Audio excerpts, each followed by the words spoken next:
안녕하세요, 비노트입니다.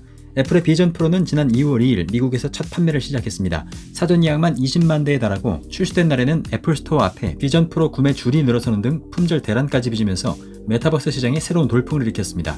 실제 제품을 써본 유저들은 마법 같은 기기다, 손가락만으로 컨트롤할 수 있는 것이 놀랍다, 공간 컴퓨팅이 가능한 시대가 됐다 등의 찬사를 아끼지 않았었는데요. 하지만 제품이 출시된 지 2주가 된 지금 외신들은 이례적으로 비전 프로의 반품 행렬이 이어지고 있다는 보도를 내놓고 있습니다.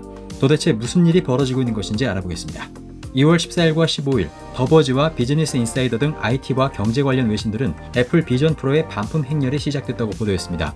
실제 SNS와 유튜브 등에서는 비전 프로 반품에 관련된 내용이 올라오기 시작했고, 구글의 검색량을 나타내는 구글 트렌드에는 비전 프로 반품 정책과 관련된 검색어가 상위에 랭크되기도 했는데요. 외신들은 미국은 전자제품을 14일 이내에 교환 환불할 수 있도록 법으로 규정하고 있기 때문에 비전 프로에 실망한 유저들이 현재 반품을 하고 있는 것이며, 비전 프로 출시 14일 후인 2월 16일까지 반품이 더 늘어날 것이라고 전했습니다. 외신들과 SNS에서는 반품의 이유를 크게 4가지로 분석하고 있습니다.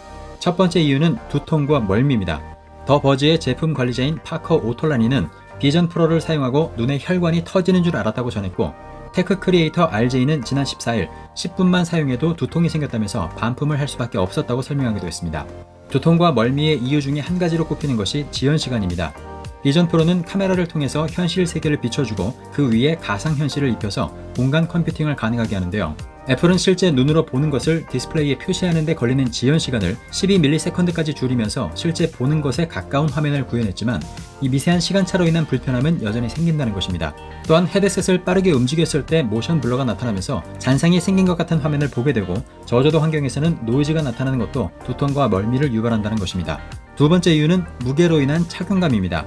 더버즈는 정말 마법같이 사용할 수 있음에도 불구하고 무게와 헤드 스트랩 디자인 때문에 짧은 시간이라도 착용하기 불편했다면서 사용하고 싶었지만 착용하는 것이 두려웠다고 평가했습니다.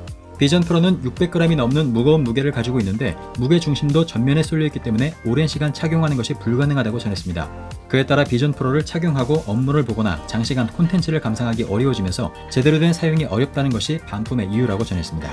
세 번째는 생산성 문제입니다. 비즈니스 인사이더는 애플이 비전 프로용 앱을 600개 내놓았지만 이를 부족하게 생각하는 소비자가 많다고 전했습니다. 또한 다양한 파일 형식을 지원하지 않기 때문에 업무 자료를 처리하는 데에도 한계가 있다는 평가입니다. 결정적으로 장시간 착용이 힘들기 때문에 업무를 처리하는 데 사용하기 힘들다고 외신들은 평가했습니다. 생산성뿐만 아니라 게임이나 즐길 수 있는 콘텐츠도 부족하다고 평가하면서 뚜렷한 활용성을 찾기 힘들다는 지적이 나오기도 했습니다. 네 번째는 높은 가격입니다. 비전 프로의 가격은 $3,499, 우리 돈으로 약 460만원입니다. 상당히 고가의 기기인 만큼 유저들에게 마법 같은 체험을 하게 해주지만, 위에 설명한 두통과 멀미, 무거운 무게, 부족한 생산성 등으로 인해서 460만원의 가치를 느끼기 힘들다는 분석입니다. 또한 도수가 있는 렌즈가 $149, 배터리 홀더는 $49.95, 여행용 가방이 $199 등 전용 액세서리도 비싼 가격에 팔리고 있어서 실제 가격 부담은 더 커질 수 있습니다. 월스트리트 저널은 비전 프로를 쓰면 3D 영화에서처럼 생생하게 하와이 화산 입구를 볼 수 있다면서도, 하지만 하와이 화산에 직접 여행을 하는데 $3,500를 쓰는 것이 낫다고 비전 프로의 비싼 가격을 지적하기도 했습니다. 특히 비전 프로의 7분의 1 가격으로 더 많은 앱 생태계를 보유하고 있고 비슷한 경험을 할 수 있는 메타의 퀘스트를 구매할 수 있다는 점도 비전 프로를 외면하게 하는 중요한 요소 중에 하나라고 분석했습니다. 네, 오늘은 해외에서 비전 프로가 이례적인 반품 현상을 겪고 있는 이유에 대해서 알아봤는데요. 이러한 반품 현상이 비전 프로가 제시한 미래 그 자체의 의문을 제기하는 것은 아닌 것으로 보입니다. 비전 프로를 반품하면서도 비전 프로로 경험한 가상현실과 증강현실 자체는 경이롭다고 표현하거나 다음 비전 프로를 시도해보겠다고 이야기한 것을 보면 알 수 있죠.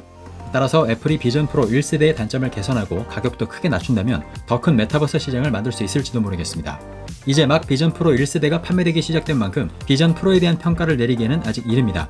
또한 삼성과 구글도 메타버스 기기를 준비하고 있는 만큼 앞으로 더 커질 MR 시장이 어떻게 변할지도 계속 관심을 가지고 지켜봐야겠습니다. 네, 그럼 저는 다음에도 재밌는 소식으로 다시 찾아오겠습니다. 그다음 비너트였습니다.